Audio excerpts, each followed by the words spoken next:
Hello, everyone, and welcome to Heal from the Hurt. I am your host, Tammy Simmons.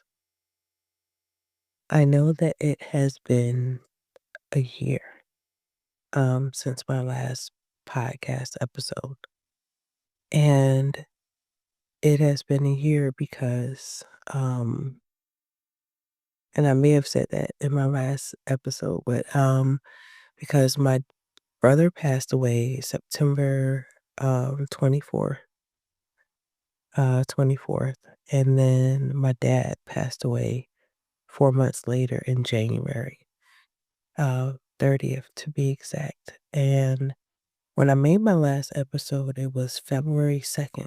So it was like 2 days, 2 to 3 days after my dad passed away.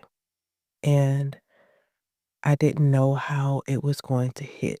You know what I mean? Like I'm thinking I can continue on and I can, you know, I can I can do podcasts, and stuff like that. I've never had a death or deaths that close to me. You know what I mean? Like, I've been blessed like for years not to really have a death in the family and stuff like that. Not people that I actually talk to all the time, other than like my grandmother and stuff like that. So, um, I didn't understand or didn't know the weight of the toll that it would take on me. And so at the end of the day, for the most part, I've been grieving, um, trying to make peace, trying to get understanding, just trying to figure it out. Um,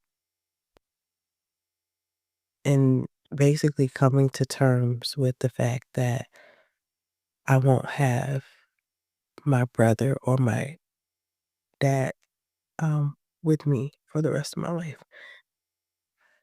And I realized now it is 12:43 a.m. So I'm hoping I can get through this podcast episode without my daughter waking up. But what I realized was that that's the same thing it is when you're dating somebody and the relationship is over. It's like you're sitting there and you had all of these plans with somebody. Now I had all these plans with my brother, and me and him was talking about, seeing each other again and all this other stuff, and we never got that chance. Both of their deaths was basically out of the blue. And so at the end of the day, it's like there was no warning, obviously. And sometimes that's how it is in relationships. You had plans and some of you guys you were already married. You know what I mean? And at the end of the day, like what do you think? Like you're thinking that, hey, I'm going to be with this person for the rest of my life. Like even if you haven't had those conversations, you're already thinking them, like, in your mind, you know what I mean? Like, "This is possibly my husband, this is my wife, this is who I'm gonna be with for the rest of my life, we're gonna travel together, we're gonna retire," all of these things, and then one day, it's like the relationship either goes south, you lose that person, or something, and you're like, "I didn't plan for this. What is this?" Like, and I want to tell you that it is okay to not be okay. And I know it might seem like clichéic or anything like that, but it's okay. You're not supposed to be Superman, Superwoman the next day, like, oh my gosh. Like you seen, like I said, in my last episode, it was like, what, 2, 3 days or whatever since my dad passed. I'm like, oh, hey, I'm going to walk this out with you. And I'm sorry for not being here and this. And it's like, this isn't the time. You know what I mean? And I know that you want to be on for everybody and you want to be there for everybody else, but you have to take care of yourself. You have to know that it is okay to rest. You just had a breakup. You just had a loss. This was somebody that you were going to be with or you expected to be with for the rest of your life. And at the end of the day, now you have to navigate life without that person and then try to figure out who you are without that person. Those plans that you had, they're no more. Like, not saying that you can't do those plans, but it is just the point that you're not going to do it with that person. And then you have to even figure out, did I really want to do those plans or was that person's idea?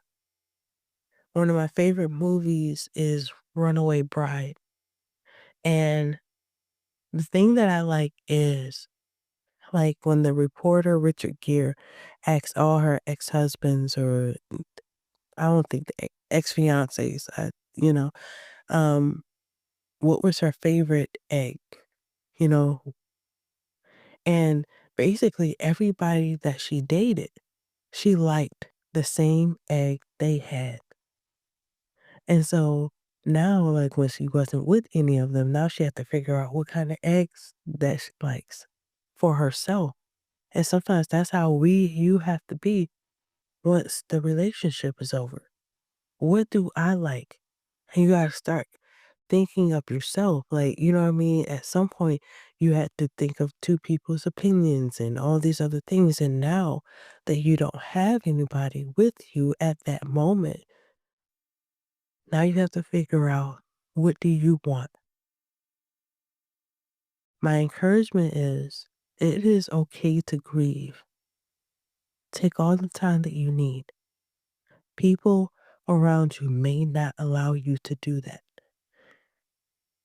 They're going to be like, oh my gosh, she's talking about this again, or he's talking about that again. Like, oh my gosh, I wish they would just stop. But it's better out than in.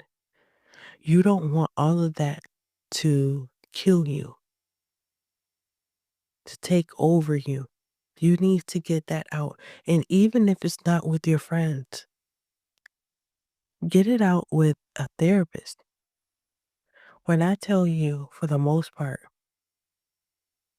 going to therapy was so helpful to just be able to talk without being interrupted. Somebody actually listening to me and saying, oh, you're not crazy. You were actually being manipulated. I'm like, oh, what? You know what I mean?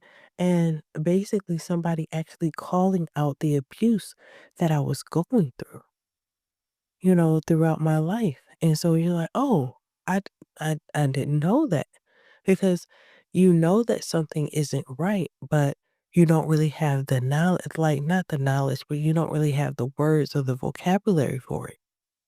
And so for the most part, it is okay to say, you know what, I'm not okay and I need to talk to somebody. This is a life changing type of thing. The reason why I wanted to um, basically create Heal from the Hurt to begin with was because I realized what I went through. I had to go through that breakup by myself.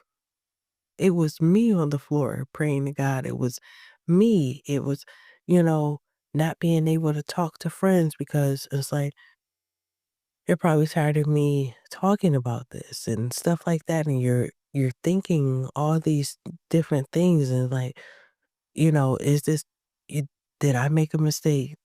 Was did I do something wrong? Or you know what I mean? Like all these different things that are in your mind. You have to get those things out because to be honest, some of us or was in relationships where somebody was manipulating you, having you not trust yourself, making you feel like every time that you had an idea that it was wrong. And it's like, well, this is how I feel. and then they're combating you on how you feel and then making it seem like it's your fault for feeling that way. Of course, you're questioning and you have self-doubt because you were probably around somebody for years, maybe even decades, where you were having those thoughts and now you're not with that person and you don't even trust yourself. You have to give yourself time. Sometimes we've gotten comfortable with being in that toxic relationship because, hey, I know that you possibly cheat on me or you don't do right by me, but I don't feel like going out into the world and finding somebody else because I don't think anybody else is out there. Not only for the things that I may feel, but that is sometimes what the other person has said. I've heard conversations with I've had friends and stuff like that where their partner is saying like once they're walking out the door, nobody else is gonna want you. And you might as well stay here because at least we have some problems, but at least you know me. This is what people go through. And so for you to feel as though, oh well, um, I don't have it all together, you're not gonna have it all together. You were building a life with somebody. And now that portion of your life is over. You can go for being in a relationship to being history, just like that. And depending on the person that you're dating, they will act like you never existed. And so that's even a blow to you. And I think I've seen somewhere where like that type of somebody ignoring you or something, it's like getting hit. It cause is like the same pain as if it's a physical pain. You guys shared a life together and now they act like they never met you. You have to give yourself time. It's time to rebuild yourself. You're not in this alone. I know I may not have the best track record, but I'm not going to leave you. I know how it feels. I know how it feels not to have anybody there for you. And you're just wanting the pain to go away. You wanted this relationship to work and then it didn't, and you possibly mad at God and all these other things. And you just want the pain to just go away. I will tell you right now, it's going to be a process, but it's not going to always be this way. And I can tell you that because I've been through it. I was on the floor. I was waking up at 3 or 4 o'clock in the morning when my daughter was sleeping and just crying in the bed. And then fighting for my life overnight and then going to work with a smile on my face and nobody knowing that I was depressed and I was hurting. So I know because I've been there, but I'm telling you that you won't stay there. It is a process. We're going to get through it. And it's going to be so much greater on the other side. That is not the last time you're going to be in love. That's not your last relationship. Your life is not over because that relationship is done. It is just the beginning. You can't see it now, but trust me, it is just the beginning. You are loved, you are adored, you are worthy of so much more. You deserve great love. Speak life over yourself. You are special. You are one of a kind. You are rare. That breakup is not a loss. It is just the beginning to your new life.